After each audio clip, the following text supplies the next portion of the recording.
Namaskar, myself Dr. K.S. Meena, Department of Chemistry, MLV Government College, Bhilwara. In this chapter, we have discussed about the kinetic theory of gases. गैसों का अणुगति सिद्धांत। अणुगति सिद्धांत की जैसे बात की जाती है तो गैसों का अणुगति सिद्धांत को सबसे पहले 1738 में बर्नौली नाम के साइंटिस्ट ने सबसे पहले गैसों के अणुगति सिद्धांत की व्याख्या की। उसके बाद में जैसे जैसे समय गुजरता गया, अलग अलग साइंटिस्ट ने इसमें डेवलपमेंट किया। कॉरोनिन, कार्लेंस, मैक्सवेल और बोल्ट्जमान ने इस सिद्धांत को पूर्ण रूप से विकसित करने में अपना योगदान दिया। गैस के अणुगति सिद्धांत के प्रमुख जो पॉइंट्स है वो क्या क्या हो सकते हैं। सबसे पहला पॉइंट होता है कि प्रत्येक गैस अपने समान सहिति वाले सूक्ष्म कणों या कणों की से मिलकर बनी होती है, जिसे अणु कहते हैं। माने कि कोई भी गैस एक अणु से मिलकर बनी होती है। गैस के वास्तविक आयतन गैस के संपूर्ण आयतन की तुलना में नगण्य होता है, माने बहुत कम आयतन इसमें देखने को मिलता है। गैस के अणु ठोस, गोलाकार और प्रत्यास्थ होते हैं। यानी क्या हो गया, गैस के अणु का जो स्थिति होगी वो गोलाकार अवस्था में देखने को मिलेंगे और उसकी जो प्रत्यास्थता उसमें देखने को मिलेगी, इलास्टिसिटी उसमें देखने को मिलती है, जिसके मध्य किसी प्रकार का आकर्षण और प्रतिकर्षण बल काम नहीं करता है। यानी आकर्षण और प्रतिकर्षण बल इनमें नहीं होता है। गैस के अणु सभी दिशाओं में माने 360 डिग्री पर मूवमेंट करने के लिए फ्री होते हैं, माने किसी भी दिशा में गति कर सकते हैं। दूसरे अणु या पात्र की दीवार से टकरा सकते हैं, पात्र दीवार से टकराएंगे या जब भी पात्र की दीवार से टकराएंगे तो वो विपरीत दिशा में गमन करेंगे, माने उसकी दिशा में से कैसे हो जाएगी, बदल जाएगी, दिशा विपरीत हो जाएगी। जैसे लेकिन अगर किसी अणु से टकराते हैं तो अणु के द्वारा टक्कर से भी विपरीत दिशा में ही उनका मोमेंट होगा। तो गैस के अणु सभी दिशाओं में गति करने के लिए फ्री होते हैं और दूसरे अणु तथा पात्र की दीवार से टकराने पर विपरीत दिशा में उनका गमन देखने को मिलता है। अणु की टक्कर जो होगी वो पूर्णतः प्रत्यास्थ होगी। प्रत्यास्थ मतलब होता है कि वो ऊर्जा का लॉस नहीं करते हैं, ऊर्जा हमेशा संरक्षित बनी रहती है। अर्थात अणु के परस्पर और दीवार के टकराने पर ऊर्जा का ह्रास नहीं होता है, ऊर्जा संरक्षित रहती है। किसी गैस का दाब उसकी चलित अणु के पात्र की दीवार पर टकराने का परिणाम स्वरूप है। अगर कोई गैस की दाब की बात करें तो वो गैस जो कोई भी गैस है उसकी पात्र की दीवार से जो टकराएगी, वो दीवार से टकराने के फलस्वरूप उसके अंदर जो बल अनुभव होगा वो उसके लिए दाब होगा। मानी कि जो बल अनुभव किया जाएगा वो दाब की परिभाषा मानी जाती है। अणु की गति गुरुत्वाकर्षण प्रभाव का प्रभाव नहीं होता है, माने नगण्य होता है, माने बहुत कम प्रभाव इसमें देखने को मिलता है। इसलिए गैस के अणु हायर हाइट की तरफ देखने को मिलते हैं। जो गैस भारी होती है, जिसका मास ज्यादा होता है, वो ही मतलब अर्थ के ऊपर या धरातल पर जनरली हमें देखने को मिलती है। बाकी सभी गैसें जिनकी जो मास कम होता है वो कहाँ देखने को मिलती है, एटमॉस्फेयर में देखने को मिलती है। अर्थात गुरुत्वाकर्षण का प्रभाव इसमें देखने को नहीं मिलता है। गैस के विभिन्न अणु की गतियां भिन्न भिन्न होती हैं, अर्थात इनकी गतिज ऊर्जा भी अलग अलग होती है। गतियां अलग अलग, गतिज ऊर्जा अलग अलग। गैस के समस्त अणु की गतिज ऊर्जा उसके परम ताप के समानुपाती होती है। अर्थात क्या हुआ इसका मीनिंग कि गैस के जितने भी अणु है वो गति करते हैं, गति करने के फलस्वरूप उसमें जो गतिज ऊर्जा उत्पन्न होती है वो गतिज ऊर्जा टोटल गतिज ऊर्जा मानी सभी को जोड़े हम तो सभी की गतिज ऊर्जा को अगर जोड़ दे तो उसका जो एवरेज होगा वो किसके प्रोपोर्शनल होगा, एब्सोल्यूट टेम्परेचर के प्रोपोर्शनल होगा, परम ताप के समानुपाती होते हैं। अर्थात ताप अधिक होने पर गैस का वेग हमेशा ज्यादा हो जाता है, फलस्वरूप गतिज ऊर्जा भी ज्यादा होगी। तो गतिज ऊर्जा को सीधे से हम डिफाइन कर सकते हैं कि गतिज ऊर्जा किसके ऊपर निर्भर करती है, ताप के ऊपर निर्भर करती है। तो ये हम इसको 7 पॉइंट के द्वारा काइनेटिक थ्योरी को डिफाइन करते हैं। अब इसकी वैलिडिसिटी की बात करते हैं कि क्या वास्तव में इसकी सार्थकता भी है कि नहीं है।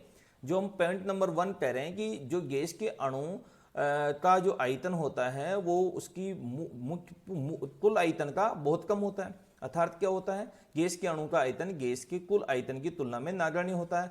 इससे तथ्य ये होता है कि गैस में संपीड़ितता अधिक होती है, कंप्रेसिबिलिटी देखने को मिलती है, जिसके कारण आपके घर में जो गैस का सिलेंडर है आता है वो कंप्रेस गैस है, कंप्रेस किया हुआ गैस है, जिसको देखते हैं कि एंटी पेपर गैस जैसे ऑक्सीजन, नाइट्रोजन के अणु का आयतन कुल आयतन का 0.014% होता है, जिसे हम नगण्य मानते हैं। अर्थात जो एक्चुअली कुल गैस का भार, एक सिलेंडर में भरी हुई गैस का भार जैसे 14 पॉइंट कुछ आपका 15 पॉइंट कुछ का आपका सिलेंडर आ रहा है और एक मोणु का भार देखिए तो वो बिल्कुल नगण्य देखने को मिलता है।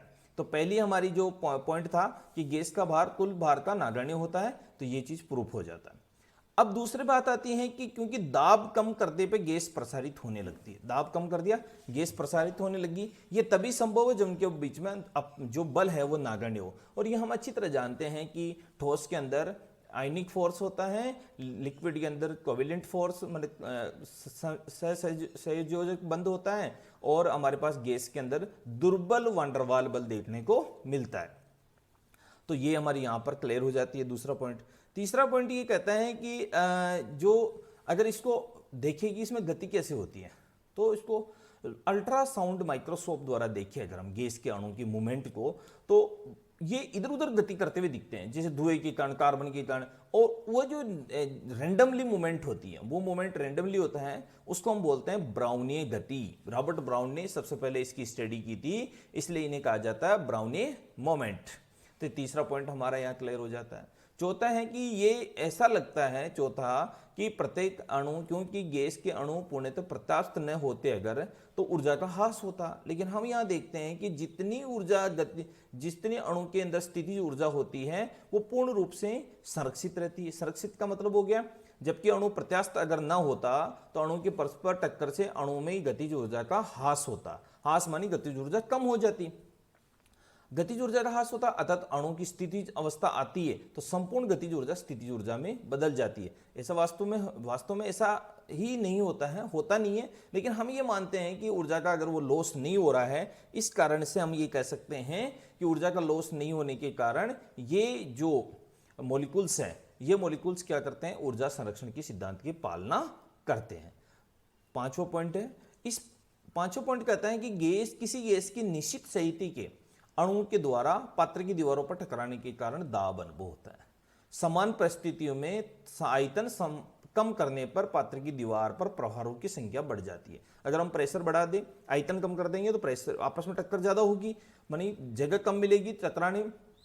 तो समान परिस्थिति में आयतन कम करने पर पात्र की दीवारों पर प्रहारों की संख्या बढ़ जाएगी, फलस्वरूप दाब बढ़ जाएगा। इस प्रकार गैस के आयतन बढ़ाने पर, अगर एक तो दाब नहीं बढ़ाया, आयतन बढ़ा दिया, अणु ज्यादा हो गए, आयतन बढ़ाने पर दाब भी कम हो जाता है, कम हो जाएगा। यदि वायु के भरे हुए एक जार में ब्रोमीन से भरे हुए जार को उल्टा रख दे, वायु भरे हुए जार में ब्रोमीन से भरे हुए जार से उल्टा रख दे, तो ब्रोमीन लाल भूरे रंग की गैस होती है और वायु से 5 से 6 गुना भारी होते हुए भी ऊपर जार में ही जाती है, नीचे नहीं जाती वो। इससे स्पष्ट अनुभव होता है कि ग्रेविटेशनल फोर्स का इनके मूवमेंट पर कोई प्रभाव नहीं होता है, मतलब गुरुत्वाकर्षण का अणु की गति पर कोई प्रभाव नहीं पड़ता है। इसके बाद में हम बात करते हैं कि ग्रेविटेशनल फोर्स को हम इस तरह वेरीफाई कर सकते हैं कि एक एक्सपेरिमेंट द्वारा एक गैस के ऊपर दूसरी गैस, मैंने गैस के ऊपर ब्रोमीन का जार रखा तो भी गैस ऊपर जा रही, इसका मतलब हम कह सकते हैं कि इसमें ग्रेविटेशनल फोर्स का प्रभाव नहीं होता है। सातवां पॉइंट था कि किसी गैस की विभिन्न अणु की गतिज ऊर्जा भिन्न भिन्न होती है, मानी सभी अणु की गतिज ऊर्जा भिन्न भिन्न होती है। गैस के अणु के परस्पर टक्कर के फलस्वरूप उसकी गतिज ऊर्जा परिवर्तित हो जाती है। इसे विसरण के द्वारा स्पष्ट किया जा सकता है। विसरण में सूक्ष्म छिद्र से गैस को सभी अणु एक साथ विसरित नहीं होते, ऐसा नहीं हो कि छेद खोला और सारे एक साथ ही ताप बढ़ाने पर गतिज ऊर्जा भी बढ़ जाती है। इस गैस की प्रकृति पर निर्भर नहीं करती। गैस कोई सी भी हो, विसरण के द्वारा एक छिद्र से जब गैस को गुजारा जाता है तो गैस धीरे धीरे बाहर निकलती रहती है, अर्थात गैस की प्रकृति पर निर्भर ना करके गतिज ऊर्जा के ऊपर निर्भर करती है। तो गतिज ऊर्जा पर निर्भरता की वजह से ये हम कह सकते हैं कि गैस की प्रकृति पर निर्भर नहीं करके गतिज ऊर्जा पर निर्भर करती है। तो इस तरह से हम कह सकते हैं कि काइनेटिक थ्योरी ऑफ गैसेज, गैसों का अणुगति सिद्धांत प्रायोगिक तथ्यों पर आधारित है। इसको हम ऐसे नहीं कह सकते कि ये प्रायोगिक तथ्यों पर आधारित नहीं है। धन्यवाद।